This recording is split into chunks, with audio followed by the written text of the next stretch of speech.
Hello everybody to another incubation show and tell, and today the show and tell is by JP van Seventer about team composition. Enjoy. So good morning, I'm JP, I'm Managing Director Dutch Game Garden. I've been in the industry for 20 years and I would like to share with you something on team composition and on what kind of forces of nature are taking part there. So when we were, after we existed for 6 years in 2014, we took a look at our companies, the first 20, to see if, what kind of patterns were emerging. And we looked at success, and we defined success by the companies making 100,000 euros per year per founder, at least. And the first 6 companies that reached that mark, we kind of looked at what was going on there. And one thing that we noticed was that of the 6 successful companies, 5 had an unchanged founders team. So the same team that they started with was still the team that they reached that mark with. So we also noticed there was a lot of movement in other teams. So founders coming in together, people leaving within a year, trying to find new founders, lots of dynamics. So we realized that the team and the way the team works together is very key to what makes a successful company. Not to say that you cannot change founders and still not be successful, but to pick the right founders and work together seems to be one of the biggest issues. And if you look at research in the industry and in entrepreneurship, science of the entrepreneurship, all the research, it shows the same thing. Mostly it's the teams working together is usually also, or not working together, is often the reason why companies work or don't work. We've looked over the years at several ways of looking at companies and what do they look like internally and what makes them typical. And we've also defined 3 levels kind of where success or failure or analysis of a company can be defined. And for me personally, I look at teams from a skill point of view, I look at teams from a personality point of view, and I actually added a 3rd subject, which is to do with motivation. And what is your deepest motivation, which sometimes can be subconscious. We had one company in the past, Game Oven, that broke up, and they gave a presentation, and their conclusion was that their deep motivation of the 2 founders didn't align. They had different ambitions on deep motivation, but they didn't realize what they were. So they coined the phrase deep motivation. So that's something that we could look at later. We're going to look at the canvas today, and DISC is an acknowledged global profiling method to look at personality, and personality turns out to be very important. But the interesting thing is that most teams start based on a skill set. So it's often a programmer looking for an artist or something like that. So usually it's skills that are determining the first team, which makes sense if you think about it. Just a bit of a background. My background is 3 years, more than 3 years of mechanical engineering in the US. 4 years degree bachelor in Eindhoven, industrial design. Remember, I'm an old guy, turning 50 this year. So I went to school in the 90s, and in those days there were no game programs, and I actually hadn't even thought about that as a possibility. So I studied industrial design, and in that industrial design course, I learned a lot of 3D modeling. I was one of the first people to learn 3D modeling. I interned at Blender, which was still only 8 people. I was an intern on a Unix machine, so it was quite sort of early days of 3D graphics and visualization. I designed a math chair based on mathematical formulas using some of my mechanical engineering background. But I really loved that whole 3D stuff, so that's really what got me into this industry. I worked and interned at several companies. Some of you may remember Davilex games. Any of you ever play Red Cat? Yes. Okay. I worked on a couple of the Red Cat products as a level designer, so I know it quite well. And nowadays, I've noticed people between 20 and 30, they all played the games that we built at the time, which is really fun. I also worked on Knight Rider, level designer. I did a lot of mobile games, the early ones before the iPhones. So this is all 128 by 128 pixel games. Nokia's, the first colored Nokia phones. Made the first 3D game on a Nokia Series 60. So kind of a broad variety of background, doing graphics and design. And then I got the lucky chosen one to build a horseback riding game. So this is me and my first 3 colleague founders in the Overtoom. That's a manege, a Hollandse manege in Amsterdam. It's an indoor horseback riding place. I don't know if anybody here rides horses. No? No. Okay, good. Well, then you guys are just as good as I am. I had 5 lessons and I got thrown off sort of in the 3rd lesson and almost killed myself. But I learned that horses have a strong will and that riding a horse has to do, it's really a battle between mankind and the horse, which I found very interesting. So to honor the place where we learned to horseback ride, this first level is based on the first place that we had lessons. I was hired by a private firm to build this company. So there was 4 of us that were hired to build this company. The 4 of us were different skills. My role was producer. I kind of jumped out of the graphics, got into leadership, and became the producer. Then we had an lead artist or art director. We had a design director, and we had a technical director. Now it sounds a bit big, word director, but we grew from 4 to 35 people in 2 years with private funding. So I learned a lot about how teams emerge and how the relationships and the skills influence the politics and everything else in the company. This ended up being the team that finished the game. This company merged later into Vanguard Studios, which you might have heard of. They made a Halo tablet game and they made Greek Core. And then they turned into Force Field. They're the largest VR studio in the Netherlands right now. And one of the largest in Europe. There's almost 80 people working there. The guy running the technical department is still the same guy that I started with. But that company's gone through many changes. But we laid the foundation for that company in the first 35 people. So here's the beautiful products that we made. It was published by Atari. At the time, Atari was owned by the French, so it doesn't have the same ring to it as the American Atari that we all think of, but it was a good brand to start with. And so it was the first Wii game in the Netherlands, which at the time was special. Of course, it's a long time ago. I remember. Then I also started teaching, and I started teaching students at the HQU just for fun, like 1.5 day a week. And I got to know these guys really well. These were all out of one of my classes, and 5 of these 7 people also built the Blob, which is the game that everybody at HQU. I don't know how many here come from the HQU. Oh, wow. This is significant. Yeah. It used to be 90%. Now it's 10. Yeah, and these are students who built a demo in their 3rd year on the Utrecht city, and it was a really fun game where you paint the city with colored citizens. That's great, you have to see it. And it was sold to a big American publisher for good money, and they used the money to start the studio. So this is also the first company that was in the incubation program. And they have 7 founders. So JP? they started with the 7 of them. One of them is going to be here later today. Yes. Fabian, who is sort of in the back there, between the other 2 tall guys. He will be here this afternoon, and we'll interview him, also linked to the topic that we're talking about today. So they are celebrating 12 years, I think, now.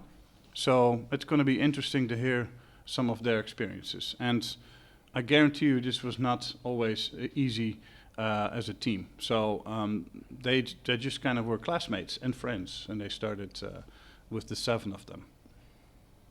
One thing that Don Daglow, I don't know if you know who that is. He's one of the oldest guys in the industry. He's even older than I am. He's like another 10, 15 years older. He came to HQU and spoke on game development, and he used to run Stormfront Entertainment, Neverwinter Nights, games like that. And now it starts ringing a bell.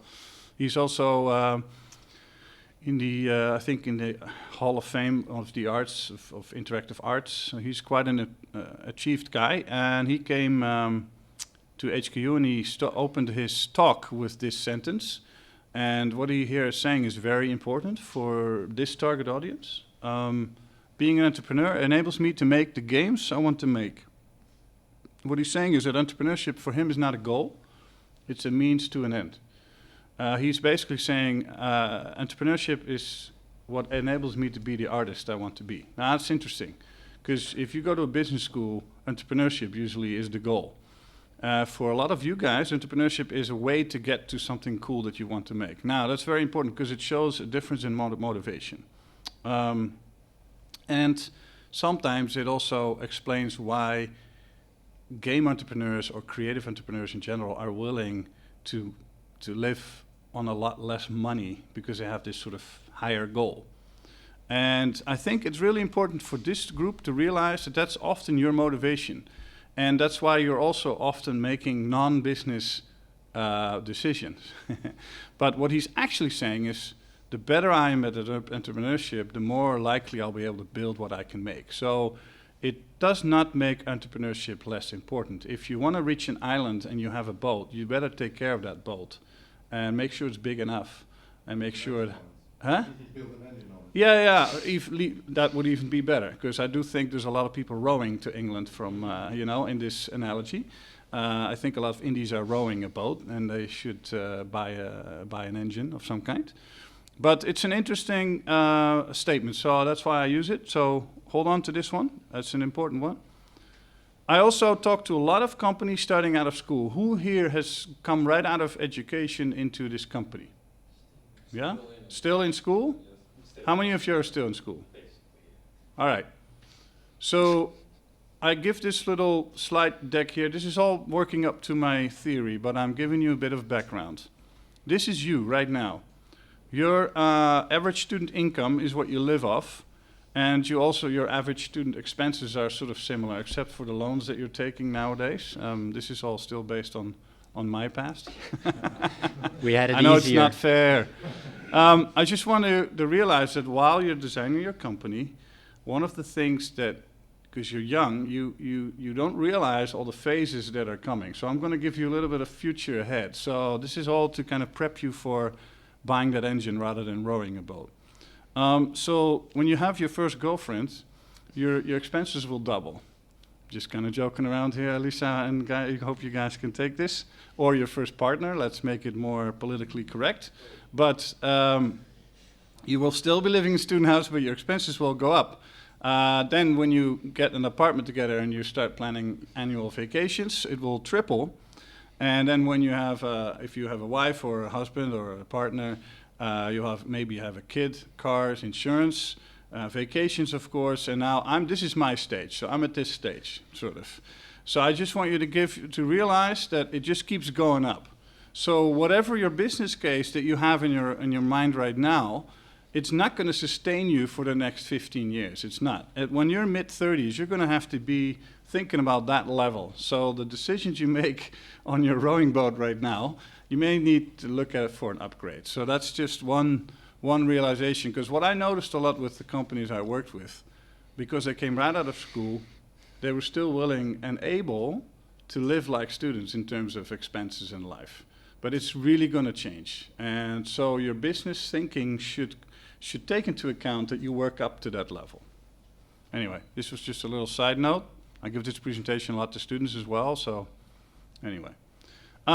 Back to the three motivation, or the three levels at which we look at companies. I'm going to look at the Game Studio Canvas.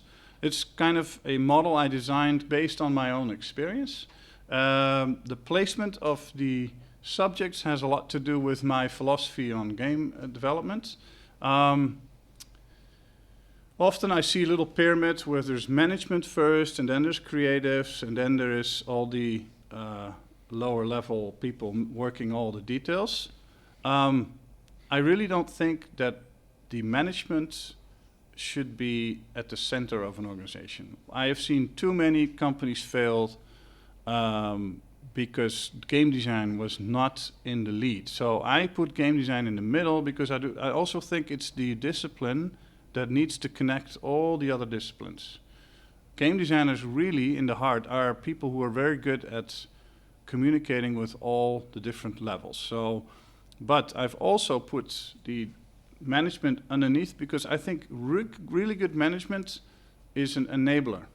So it enables the rest of the team to focus on what they're good at. And a good manager should take away problems, create freedom, and basically keep the things going while the team is able to build and be creative.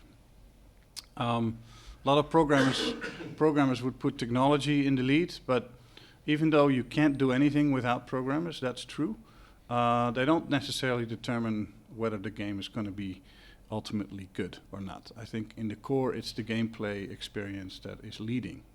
Technology and arts, and I've lumped together music and storytelling and game design all in one, and arts in one area. But those two are kind of like the lungs of the organization in a sense, but they're not the heart, you know, there's a difference. So just to kind of give you a little bit of more key into what I mean by these phrases.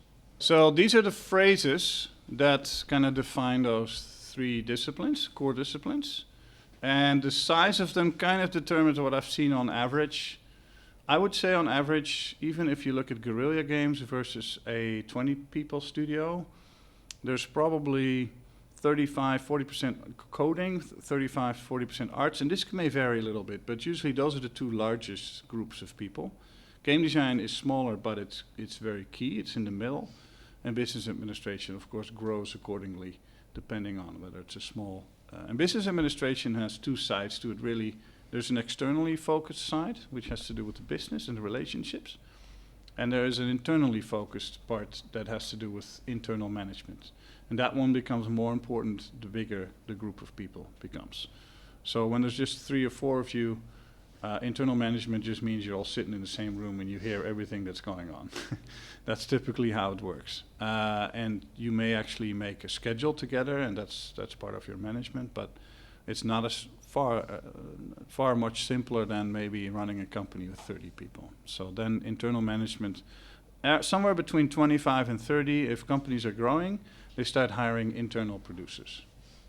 That tells you something about that it's money enough, but also complex enough to hire a specific person for just that task. But when you're under 20, it's usually not enough work. So another way to look at it. Now here's what I noticed. We worked with a lot of startups from different kinds of schools. The two most important schools in the Utrecht that most of our startups in the past came from were the HKU School of the Arts with the Game Design Bachelor and Masters, and the University of Utrecht Coding Computer Science degree. Typically a startup from art school looked like this. Basically strong on the arts, which makes sense. Design, very strong. Somebody had a tiptoe into, I have made an Excel sheet somewhere, but that's all I know about management, right? Yeah, hey. We have here 2 wonderful interns from Groningen who come from a business background.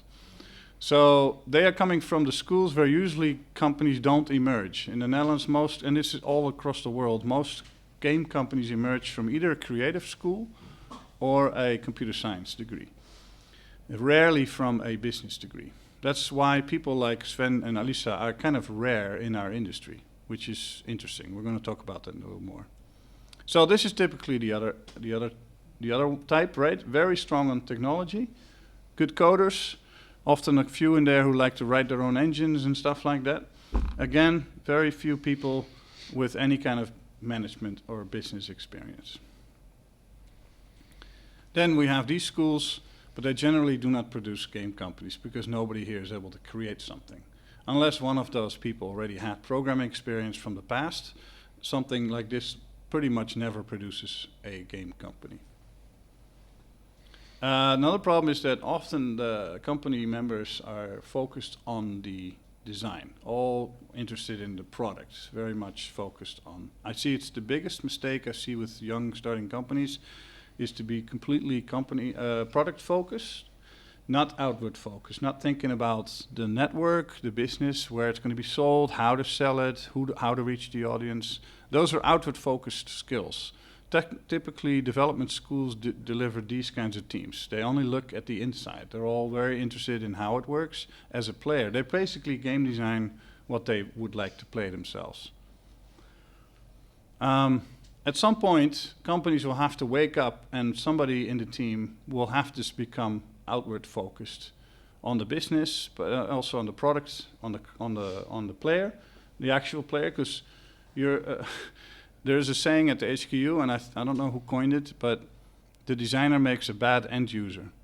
So you play the game the way you built it, the way it should be played. You don't play like a new player. And the new player is the one who's going to tell you if your game is good or not. So, but usually somebody at some point has to say, okay, who's going to sell this game? How are we going to get this out there? How are we going to reach our audience? What I see in the Netherlands is we have two types, and this is global as well. You have two types of people running a company. One is the maker CEO or the maker entrepreneur.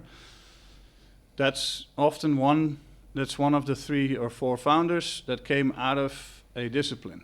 So it's often an artist or a programmer or even the designer that ends up realizing that we need to start focusing on business.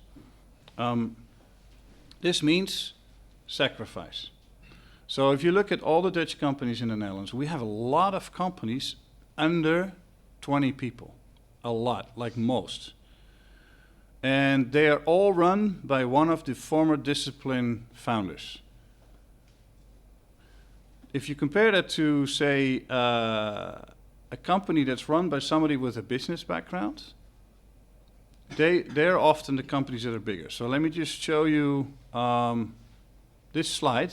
There's 2 companies. Who knows Code Glue in Rotterdam? You've heard of them, right? 2 founders, both coders. They hover somewhere between 8 and 15 people. Never, ever grown bigger. Because the founders enjoy having control over the team and still be involved in the development somehow. So I know them both well, Peter and Maurice. They've been around for 20, 25 years. So you could definitely speak of a successful company. I think any company reaching the 5-year mark and longer is in some ways successful. But because they don't want to lose control over the team and still also want to dabble in the product, Peter said, yeah, sometimes it's frustrating for me, I'll see these kids who graduate from a business school and within 3 years they have a company that's 3 times bigger than mine. I find that frustrating sometimes, but I also accept it. He spends 80% of his time on business. So he has sacrificed to be there. But he does not feel comfortable with anything over 20 or 30. Then he would lose control, because even his personality maybe is not made up to manage that large size company. If you compare it to Guerrilla, they're equally old. But Guerrilla used to be, I don't know if you know, but used to be 3 small companies. And they teamed up, and there was a couple of guys with more leadership management skills that took the central role. And they grew, and now they're up to, they're trying to reach 300 now, and they're going to go even bigger.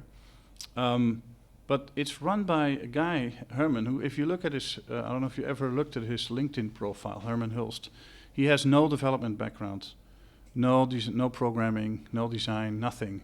He has a classical management background, even with some marketing somewhere, but he enjoys running a team of 300 people. There's a lot of creative entrepreneurs that don't enjoy running a team of 300 people.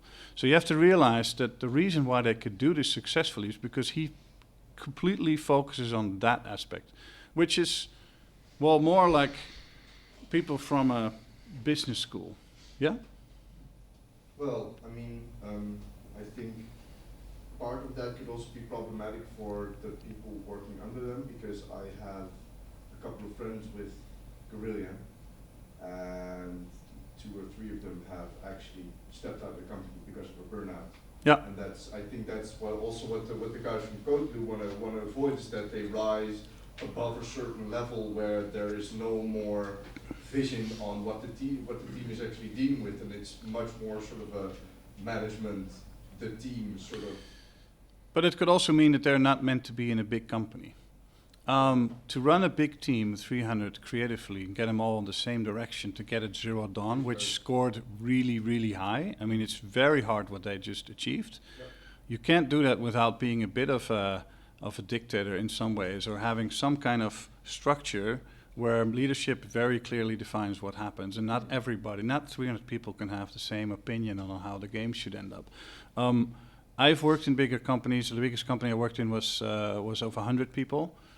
Yes, you become more of a little gear in a bigger process. And I'm sure that they've made mistakes. I've made mistakes in my management position at the games company. I make mistakes now. But it's really hard to do that. To make a creative product with that many people, 7 years, is very difficult. So I don't think either of the two routes are wrong or good. This is what a lot of Dutch companies want. But it has a risk. There's one risk, is that you can only produce 1 or 2 titles at the same time. So you don't have a way to spread the risk of success. They also do a lot of work for hire, but they like it. And they're really good coders, so they get hired in. They did a technical version of, they did porting a lot of Terrarium and some other games, so they made some good money. So somehow they found a nice way to balance. I think they do 3 or 4 projects for someone else, work for hire, and then they do one that they really would like to make themselves. And sometimes they're successful, and sometimes they're not. I think their last game didn't do so well, and they spent a lot of money on it. But anyway, this here is something you need to think about. Where do I want to end up? So, and if you want to, where do you want to end up has to do with, are you going to make some changes in your structure today, or are you going to accept the way things are and maybe take this? As long as it's a conscious decision. If there's somebody here with a AAA dream, then you need to start thinking about who's going to be the management for the next few years. So I think it's possible to find somebody who enjoys management, just that, and enjoys growing a company and enjoys thinking about the business all the time and how to make it bigger. That's when you start looking for somebody with a different profile, comes from a school like where Sven and Alice are. I always enjoy bringing people like them in, because they naturally don't meet you guys. Because you guys are not in the same social pool, unless you both play soccer or something like that, maybe, or basketball or something random. Gonna butt in. Can you combine it? Because last month we talked about what you want to be in 5 years. Yeah. And I think you said you want a bigger company, but still want, you don't want to do the paperwork, if I remember correctly. And I think what you are saying, JP, is that you need someone who is just willing to do all the paperwork all the time. And do it well. And do it well. And that means also, yeah. no more modeling, no more game building. But also do the HR. Also do all the people management. When you have a company over 30, there's a lot of work on just getting the team organized, keeping them happy, checking on all the things that they need, and that only gets bigger. And what I know from what I've heard is that, for example, Herman Hulst at Guerrilla finds that very important, and I think he meets with every new employee before they're hired. So it's a lot of work. Not only on big companies, small companies, the same, right? Yeah, but in big companies you need to make an effort for it.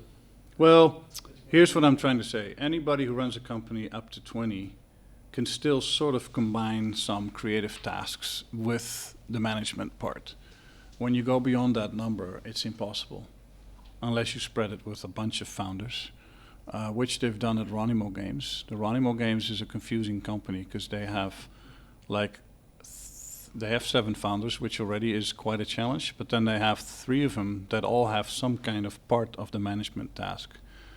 But for me, that's always difficult, because I always need to, it's nice to call one person in the company and say, okay, so how, but it's for different topics, I need to talk to a different founder, which very interesting. But we're going to interview Fabian about this afternoon, about decision making and efficiency and stuff like that.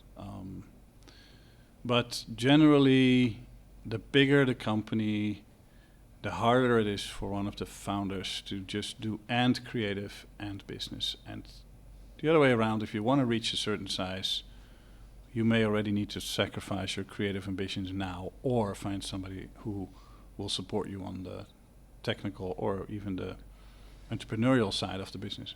Yeah. Are there any examples of companies that hire an external person to do that work for them? Yeah. I see two types of situation emerging. Either the couple of founders will hire somebody with lots of management business experience to run the studio. That can work, but what's can be problematic is that when you're the so-called boss of the studio, but you're not owner, and 3 of the owners are in your team, they will always have more authority than you do, even though on paper you do. So it depends very much on how the founders treat this person and how the person feels comfortable having founders who are owners and are still programming or doing design. That can lead to problems. I don't know exactly what he did, but I was going to say it's obviously also a cultural thing where you grow a company from a few founders to the first 10 and then 20. Yeah.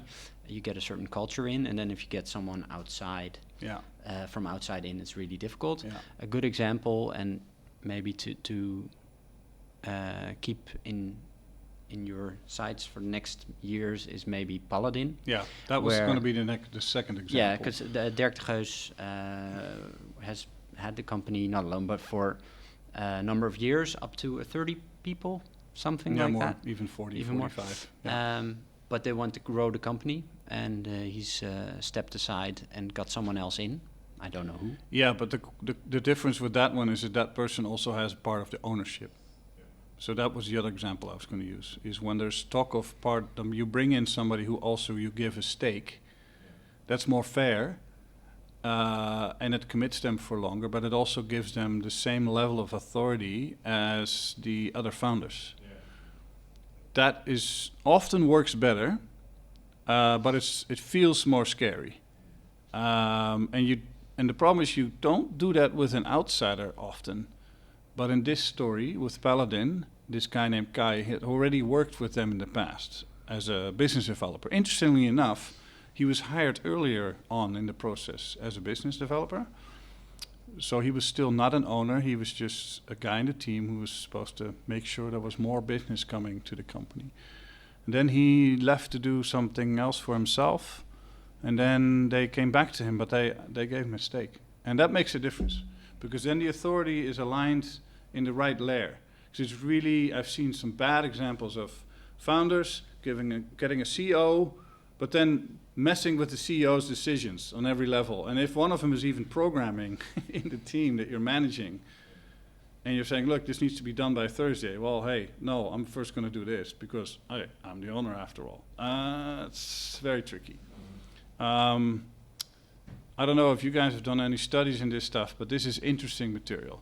But what you do see is that when companies go to 30 and then beyond, somewhere between 20 and 40, there's this decision made to bring in someone else.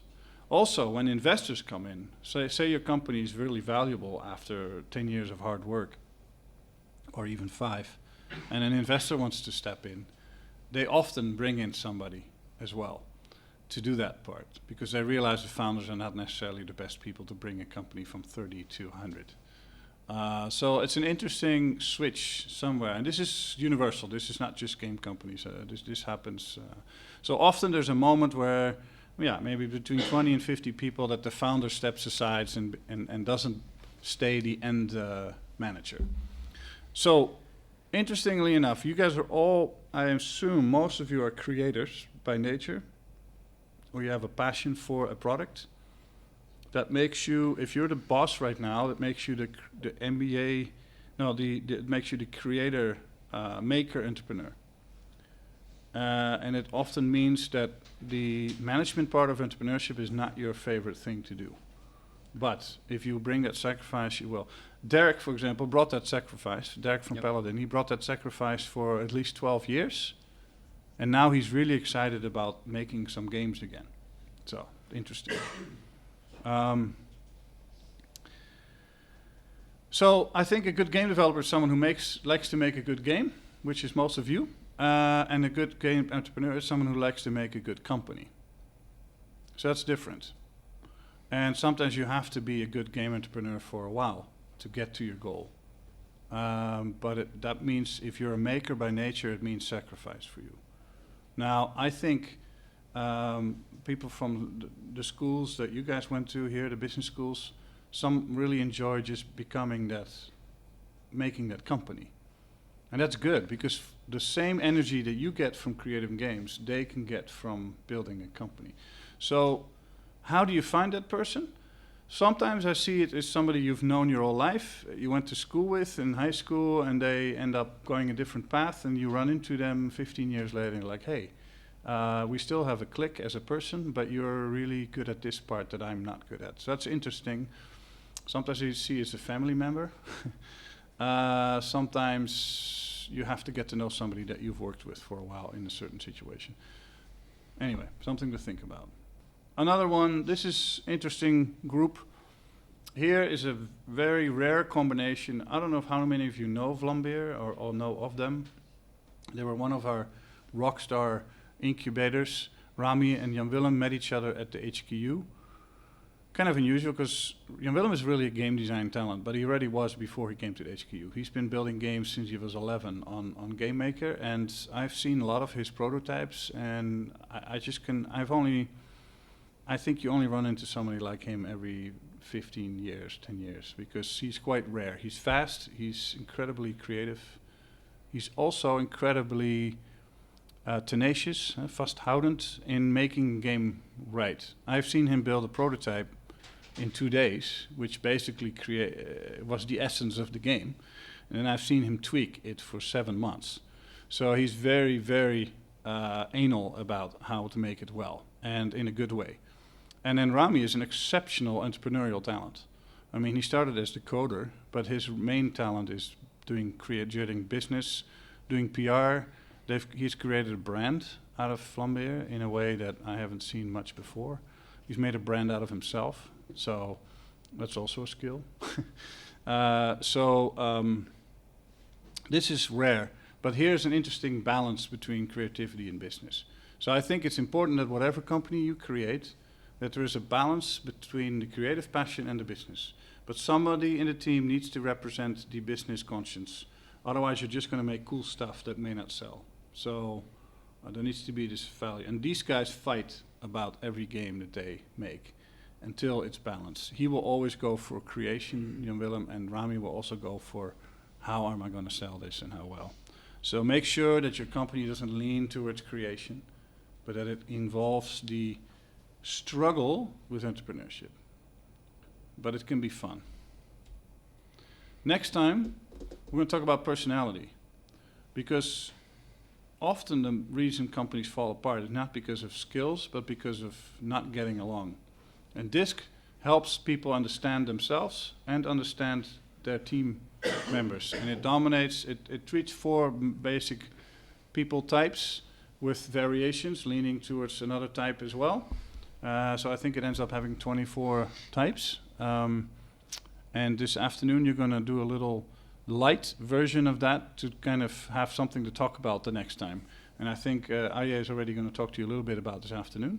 But I would like you to all fill one in, and I would like to know what they are so I can have a discussion with you. And I'll share with you my profile the next time we talk about that. Yeah? JP, thanks for the talk. You're welcome. Hey.